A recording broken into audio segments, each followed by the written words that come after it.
I made this handout just so that I can follow what I'm telling you, because if not, I would have been all over the place. So follow along with it. If you guys have any questions, raise your hand and I'll answer them as we go along, because I might leave something out. And just take a lot of notes on what I'm saying so that everyone's clear on everything, okay? All right.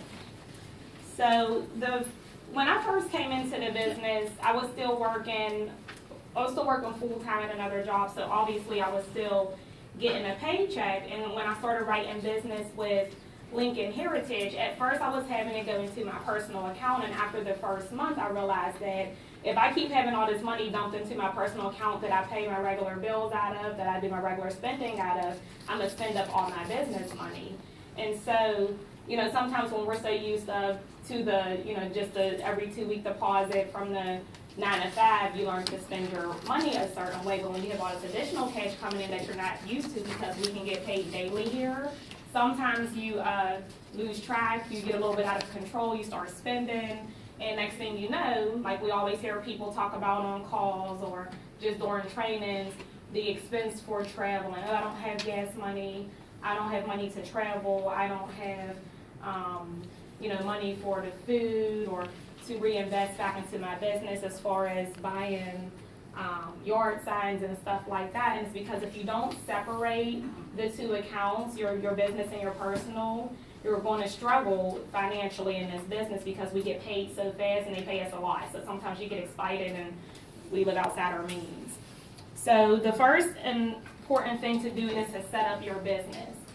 And I just want to keep it simple. It's not like we're on the level of being millionaires and having, an agency of 400 agents yet, but just for yourself, once you become licensed with Lincoln, with the state of Pennsylvania, and appointed with Lincoln, you are now your own business. And so I wanted to set up my EIN number and do my fictitious business name so that I can open up a business bank account. And so to set up your EIN, I put the website on here through the IRS website. I didn't put the price down, but I think it was, do you recall, Chrissy? The EIN number was free. It was free? Mm-hmm. Okay, so the fictitious name is what costs money. Right. And it was like $125. Mm-hmm. $125 to set up your fictitious name, which is extremely inexpensive as opposed to going through LegalZoom, which Cheech was just telling me he spent $900 setting up his business name and EIN and account, and they do like secretary stuff and payroll and everything, stuff that's not really needed at this stage. You just want to keep it simple. The whole reason for establishing this is so that you can open up a business account, because a bank won't let you open up a business account unless you have an EIN and a business name, okay?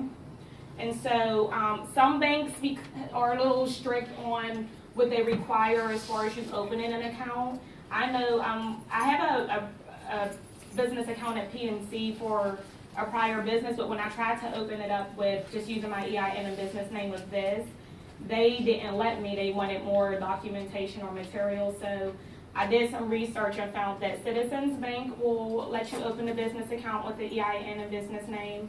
So will Dollar Bank, and although I didn't put it on the little sheet here, but Clearview, the credit unions, Federal Credit Union will allow us to open up business accounts, and usually you only need a minimum of like $50. Yes. Real quick, if anyone in here, if you're not a member of Clearview, you definitely should get signed up with these guys. At least do a savings account.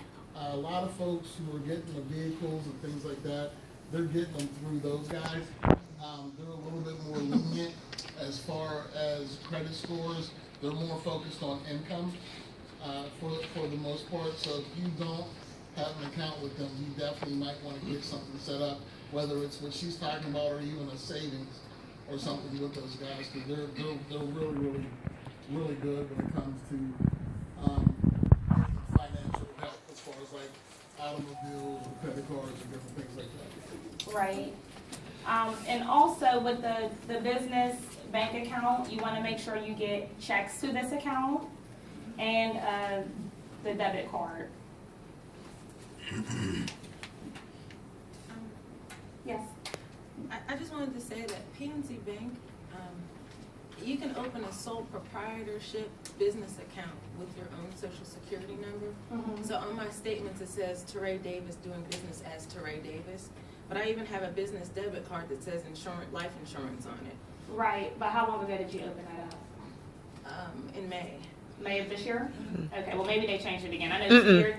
That's using the sole proprietor. That's her own social, not with the EIN. Official, but not with your EIN. We want a small business. Right, you want a small business because eventually, I mean, if you're here, you should be planning to grow your agency anyway. So this is kind of like the first step you need to do to get there.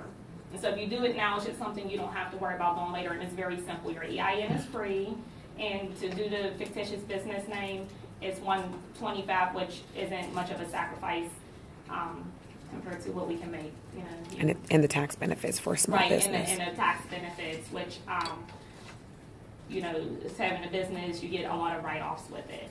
And this account, having this business account will also help you when it comes to tax time. And I'll explain in the manage your money section on how you can save with that. So did anyone have any questions so far on what I explained or? Okay. So on the next section, manage your money. Obviously, this is like the biggest part of what we do just because we get paid so often, we get paid so much. You have to separate your personal account. Your personal account is the account that you pay your bills out of, you do your regular spending out of. You have to separate that money from your Lincoln money. And so when you get this business bank account, you will contact Lincoln, send them a new direct deposit form, and have them start to deposit all of your advances into this business account.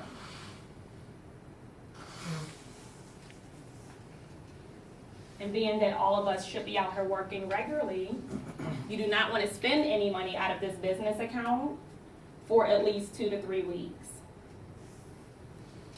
And I say at least 2 to 3 weeks because when you start a job like a regular 9 to 5, you have to work for at least 2 to 3 weeks before you get paid, right? Mm-hmm.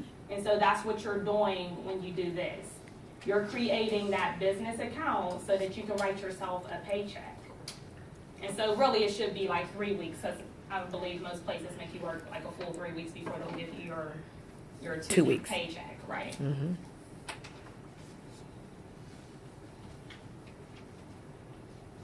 And so when you go to pay yourself, what I did, and you know, everyone's situation is different coming in here financially, and we all understand that. But what I did was paid myself what I made per year before I got here. And so when I came to Lincoln, I was making $50,000 a year. And so the good thing is that we don't have taxes taken out of our paychecks. So I paid myself every 2 weeks, you know, $1,500, I think, or maybe it was $1,250. I think, I don't know, I gave myself a raise of $200 since then, but I paid myself whatever it would have been for the whole year, $50,000 every 2 weeks. And so what that does to you mentally is make you understand that you have to go out here and work so that you can keep money coming into your business account so that you can be able to write yourself a paycheck. If I don't make what I need to pay myself every 2 weeks, then I have to pay myself less. I'm not going to, you know, take out more money if I don't have to. The thing is, you have to start building up your business bank account. And so when I first started doing it, on average, I would keep just from the deposits coming in, it averaged about, you know, between $5,000 to $6,000 a month. What you want to do is get it to the point that your business account is always at $10,000 or above, and that when you're writing yourself these paychecks, you're not really seeing much of a decrease, but it's still growing because you're not paying yourself more. Did everybody get that? Mm-hmm. What part? About from 10,000. Okay, so when you first start this account, start having your deposits come into it from Lincoln. You cannot spend any money out of this account for the first 3 weeks. So whatever you have in your personal account, you're going to have to budget that for your gas, for your traveling, for doing your business, for your bills. And I mean, we've all been there where we had to make, and sacrifices had to be made. I had to change cell phone plans, I changed my household bills to get them lowered down so that I could manage what I had until I built up the business account to where I needed it to be. And so the spending out of the personal account was for the same things as far as the household items, my bills, and just whatever regular spending I needed to do. But if I couldn't afford it, and it takes discipline, obviously, I would never go to the business account to pay for something. It's just that I have to make more money so that I can be able to pay myself again once that 2-week period came. And so I just had to manage what I had in the personal account as I started to build the business account. And so for